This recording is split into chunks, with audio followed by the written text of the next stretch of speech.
Anong mensahe ang kailangang marinig ng mga liyaw sa period na to? Pwedeng nangyayari na itong magiging reading o mangyayari pa lang. Kung hindi man para sa inyo itong magiging reading natin, edi baka para sa someone na malapit sa inyo o sa someone na kakilala nyo mismo. Baka may lumabas na gender, mamaya gawin nyo na lang energy, masculine at feminine energy. Pwede rin naman na huwag nyo nang pansinin ang gender. Hindi ko masasabi kung anong magiging reading, kung positive ba o negative. Depende sa kung anong mapipick up kong energy. Walang masama kung papanoorin ang sun, moon, at rising sign kasi bakalin man sa mga yan ay mag-resonate na sa sitwasyon nyo. So,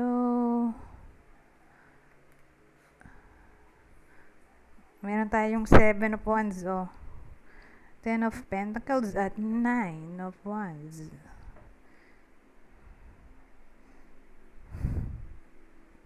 Kasi pag ganito, malaki ang chance ng pag-oppose o contradiction. Pag pinagsama mo, mukhang family dispute, whether sariling family to o biological family kung walang asawa o anak. So pag sinabi mong biological family, ito yung magulang, kapatid. Ngayon, dito tayo sa 9 of Wands.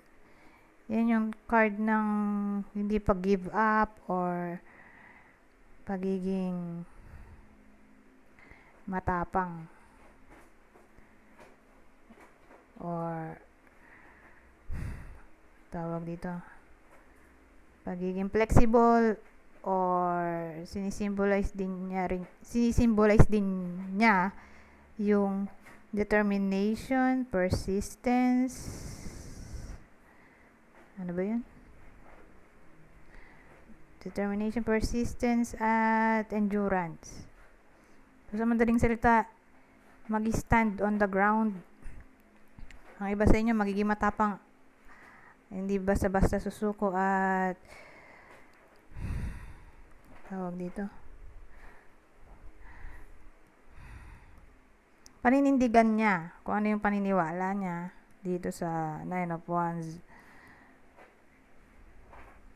So again, mukhang family-related issues ito. Whether sariling family o biological nga. O wealth. Wealth, inheritance, pwede rin dito. So case-to-case basis. O family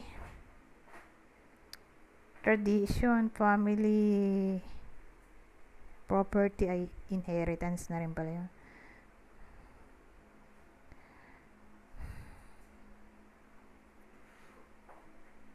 Business. Pwede rin dito. Family business. Kasi sasama dyan yung legacy. So, maraming pwedeng case. Anyways, dito tayo. Sa susunod na deck. Ano pang masasabi nito? Ibang senaryo.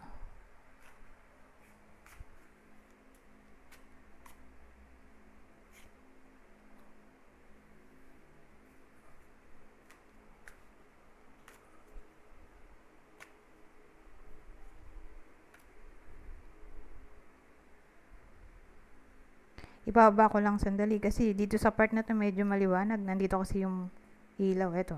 Saka yun.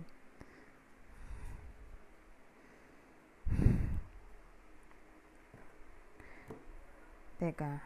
Ayusin ko lang sandali itong ginamit kong card at masikip. Di mo makapag-isip pag masikip. Magulo. Anyways, meron tayo ditong Ankh at 3. So, ang dating sa akin sa period na to,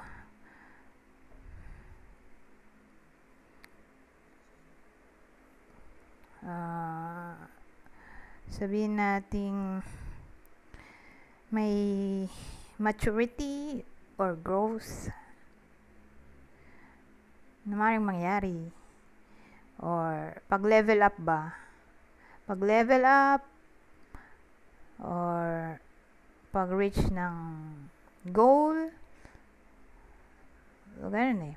Parang ang dating magiging matapang ang iba sa inyo ma-reach ang goal or target. So, in short, magiging somewhat powerful or mayroong tinatawag na tenacity, persistence, determination na mangyari nga itong growth, maturity, pag-level up, ano pa ba? Promotion. Or tina-target na nga lang sa buhay, goal, target.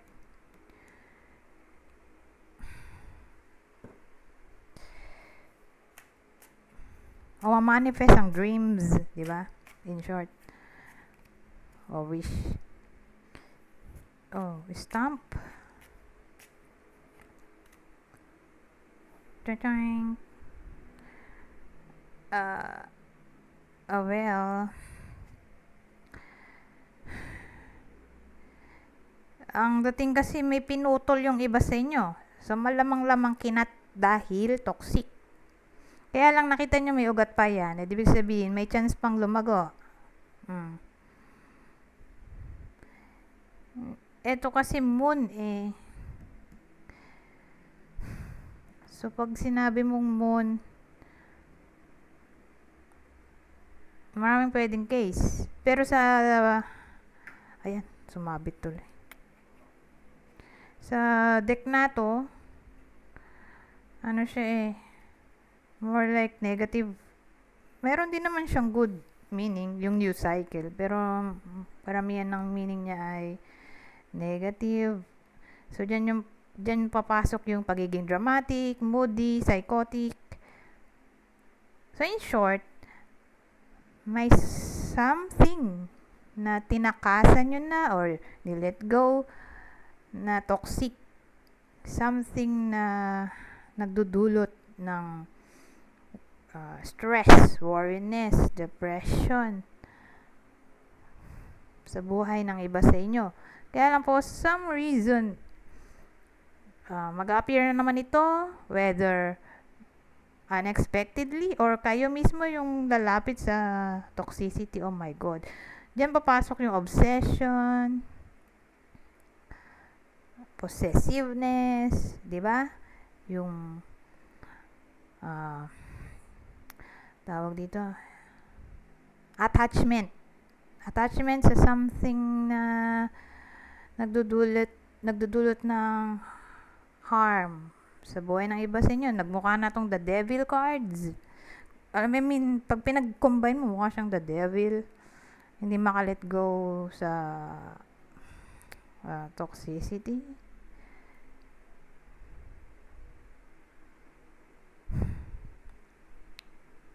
So, gano'n. Pwedeng may kinalaban to sa overindulgence.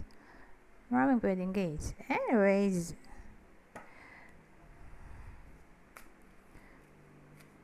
kuha pa tayo ng ibang senaryo.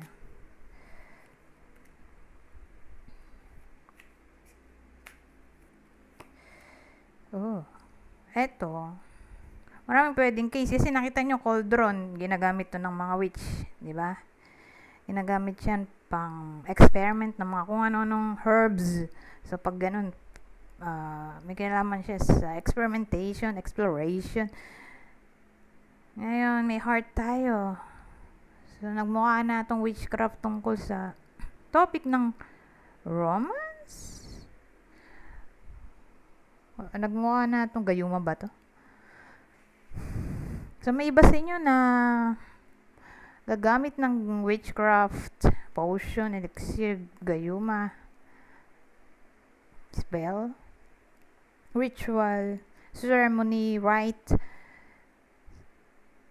tungkol sa love interest nila eh. Whether crush lang to, ka-relasyon mismo, or ex. Eh, basta romance na to, kasi may heart nga. So, case-to-case basis, ewan ko kung bakit kailangan pang gamitan. Malamang namang to control yung partner or para mapakas sa kanya yung gusto niya na tao.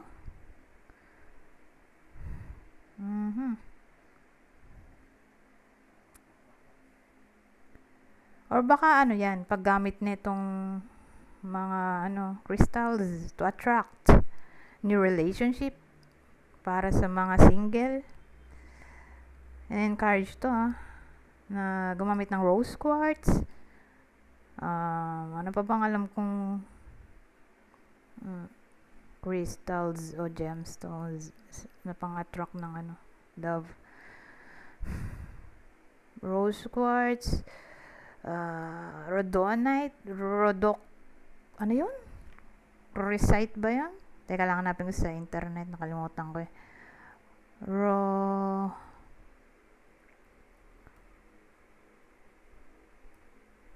Rhodochrosite, ayun, rhodochrosite stone, rhodonite, okay ba kasi yun eh, pero magkatunog. Ano pa bang pang-attract? Pink tourmaline. Nung nakaraan yun, ginamit ko pink tourmaline. Maganda din kasi yun. Bukod sa may kinalaman siya sa love o romance, ay pang-attract din siya ng fortune. Good fortune, syempre. Kaya binago ko na nga. Ginawa kong ganito. Eto din pala, garnet, Alam ko, pang-attract din to ng love. Itong garnet, kasi passion to Saka, emerald.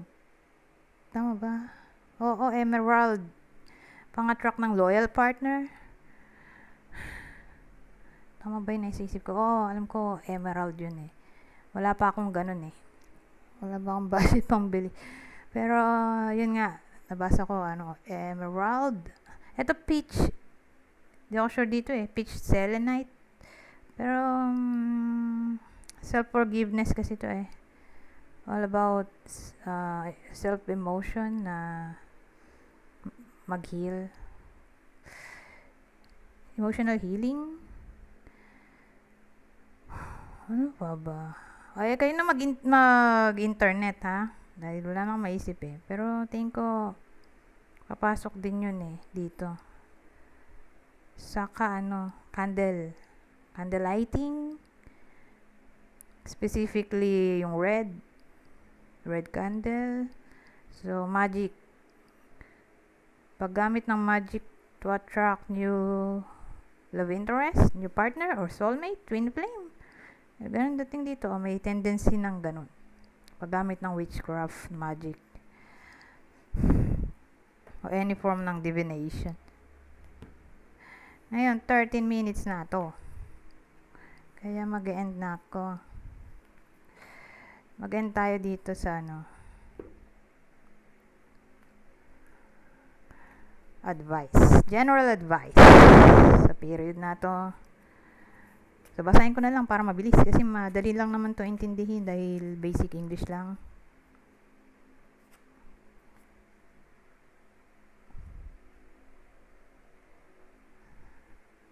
So, sabi dito, pride only breeds quarrel. Proverbs 13:10.